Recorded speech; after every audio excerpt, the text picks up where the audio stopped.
Hi, my name is Bjegsen from Team SoloMid. This is my basic champions guide to Kindred mid.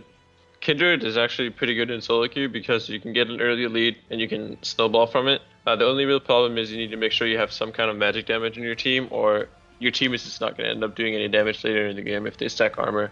So generally, if you pick Kindred early, ask if someone else can get some magic damage, or pick her later, because it is very rough if you have no magic damage on your team. With that being said though, she has a really strong laning phase with sustain in her W that allows her to win pretty much every lane and good pushing power, and you just need to make sure you use your passive correctly and get the stacks, killing mostly Scuttle Crab and getting stacks from kills.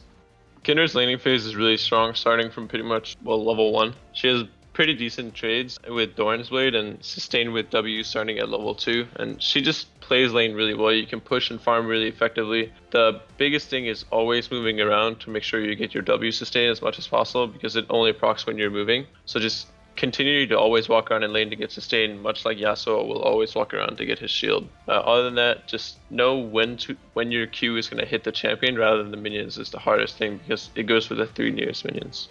For Kindred's team fight, she plays just like any other AD carry. In my opinion, you drop down the W and you just burn through the nearest target as fast as possible. If someone is out of position, you can go for kind of like an assassination play, since she does have a lot of damage and burst, but that's very situational, and generally you want to be playing her like any other AD carry, doing as much damage as possible to the nearest target.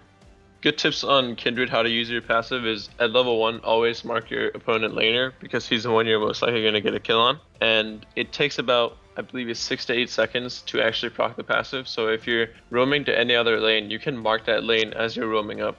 Sometimes it's going to be obvious and they're going to back off because they get the mark, but a lot of times people aren't going to expect it because you are a mid laner and they don't think you're going to come up and gank them. So constantly look out for the stacks and constantly look out for who you think you're going to kill next throughout the game. I think that's very important.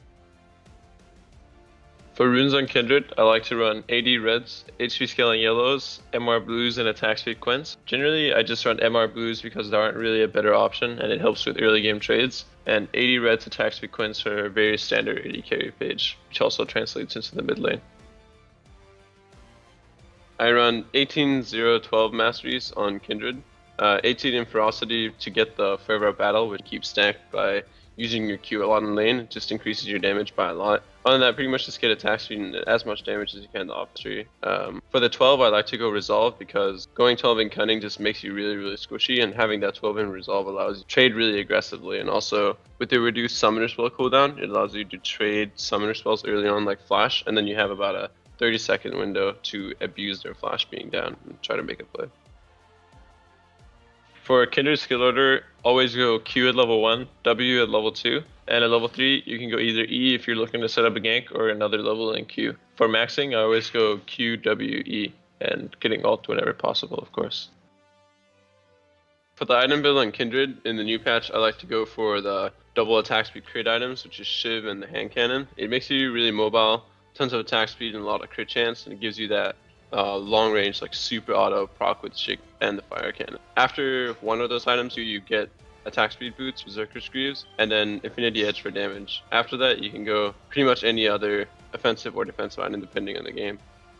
Thank you for watching this basic guide to Kindred mid. Make sure to check out more content at lolclass.com. The wall is slightly shorter on the right. They're always going to walk to the right unless they change the course of the champion. So a lot of people don't instantly change the way they're walking, so you can often wall and lead with a Q instantly, knowing that they're going to walk that way.